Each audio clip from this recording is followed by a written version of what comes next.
વાલા ભાઈઓ અને બહેનો, આપ સર્વને પ્રભુ ઈસુના જીવંત અને પવિત્ર ત્રિએક નામમાં લોગોસ બાઇબલ સ્ટડી તરફથી હું પ્રેમી સલામ પાઠવું છું.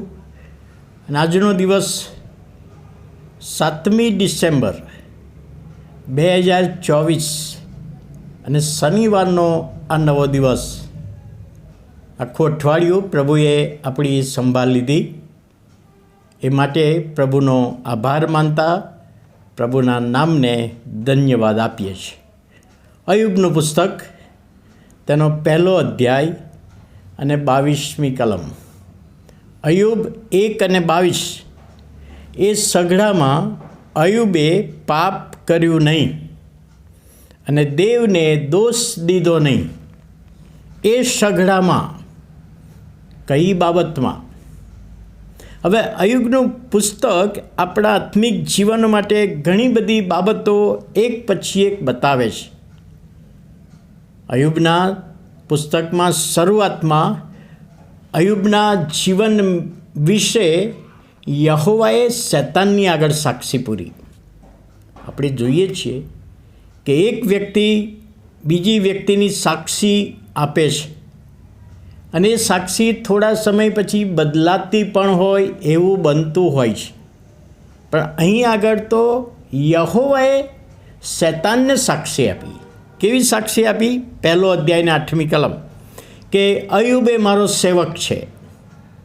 મારો સેવક છે, એ મારો સેવક નિર્દોષ છે, કોઈ રીતે દોષિત નથી. એના જીવનમાં અપ્રમાણિકતા છે નહીં, પ્રમાણિક છે અને ઈશ્વર ભક્ત છે. અને સૌથી બીજી બાબત જે જણાવી કે અયુબ દુષ્ટ બાબતોથી દૂર રહેનારો છે.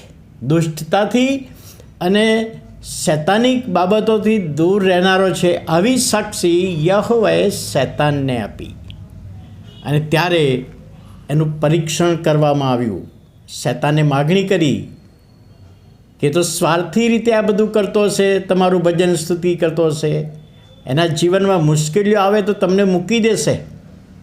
અને ત્યારે યહોવાએ જે બાબત શૈતાનને કહી કે તારે એના જીવને કશું કરવાનું નથી.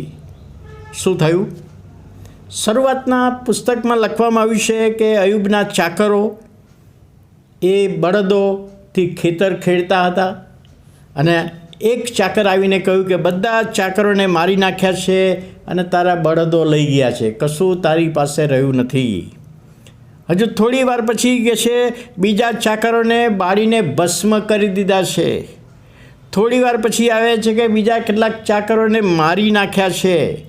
અને છેલ્લે એક જણો આવ્યો કે છે બહુ મોટું ભયંકર વાવાઝોડું આવ્યું, તોફાન આવ્યું, તારા દીકરા અને તારી દીકરીઓ એ વાવાઝોડામાં મરી ગયા છે. અયુબની પાસે કશું જ રહ્યું નહીં. ત્યારે એ સઘળામાં આ બધી બાબત બની. એ સઘળામાં અયુબે પાપ કર્યું નહીં અને દેવને દોષ દીધો નહીં. 2 બાબતો એના જીવનમાંથી જે અહીંયા જોવા મળે છે. અયુબના જીવનમાં 2 બાબતો. એક, એણે શું કહ્યું? હું મારી માના ઉદરમાંથી નગ્ન આવેલો અને નગ્ન જઈશ. યહોવાએ જ બધું આપ્યું હતું અને યહોવાએ જ લઈ લીધું છે, તો યહોવાના નામને ધન્યવાદ. યહોવાને કોઈ દોષ દેતો નથી. યહોવાએ આપ્યું છે અને યહોવાએ એની ઈચ્છા પ્રમાણે લઈ લીધું છે, તો પ્રભુના નામને ધન્યવાદ. એ એણે રિસ્પોન્સ આપ્યો આટલું બધું થયું હોવા છતાં. અને બીજી બાબત શું કહે છે કે આ સગડામાં અયુબે પાપ કર્યું નહીં અને દેવને દોષ દીધો નહીં. કોઈ આક્ષેપ ના મૂક્યો. સામાન્ય રીતે આપણા જીવનમાં કોઈક નકારાત્મક બાબત બને છે,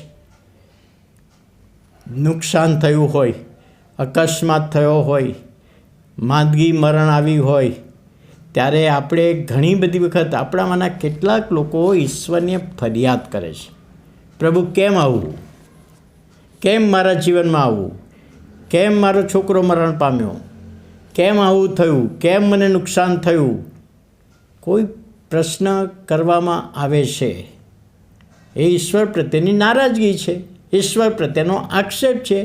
અહીં આગળ એ સઘળામાં પોતાના દીકરા દીકરીઓ નાશ પામ્યા, પોતાના ઢોર ઢાંક બળદો નાશ પામ્યા, ચાકરો મરી ગયા, કશું જ રહ્યું નહીં. ત્યારે કહે છે કે યહોવાએ આપેલું અને યહોવાએ લઈ લીધું. એમાં યહોવાને કોઈ દોષ દીધો નહીં અને યહોવાની વિરુદ્ધ એણે પાપ કર્યું નહીં.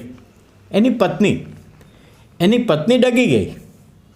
એણે કહ્યું કે હવે તો તમારા યહોવાને મૂકી દો ને, આટલી બધી તકલીફો, શરીરમાં ફોલ્લા થઈ ગયા છે ને આટલી બધી તકલીફો મૂકી દો. ત્યારે અયુબે શું કહ્યું? શું આપણે યહોવા પાસેથી સુખ જ લેવાનું, દુઃખ નહીં લેવાનું? દુઃખ આપે છે તો એ પણ સહજ સ્વીકારવાનું.